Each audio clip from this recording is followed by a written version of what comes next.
खबर शामिल करते हैं रावलपिंडी से, जहां 7 गुल रोड शक्रियाल अंजुम ताजरान के 2025 ता 2027 के इंतखाबात में अलखिदमत इत्तेहाद ग्रुप ने शानदार कामयाबी हासिल कर ली है। इलेक्शन में अलखिदमत इत्तेहाद ग्रुप और इत्तफाक ग्रुप के दरमियान कांटे का मुकाबला हुआ। कल 265 वोट डाले गए, जिनमें से 167 वोट अलखिदमत इत्तेहाद ग्रुप के हक में पड़े, जबकि इत्तफाक ग्रुप को 95 वोट मिले, 3 वोट मुस्तरद करार पाए।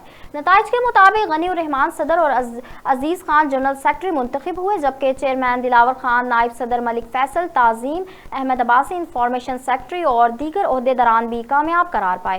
ताजिर बरादरी की जानिब से कामयाब उम्मीदवारों को मुबारकबाद दी गई और इस अज़म का इजहार किया कि नई क़यादत ताजरों के मसाइल के हल के लिए मौसर किरदार अदा करेगी।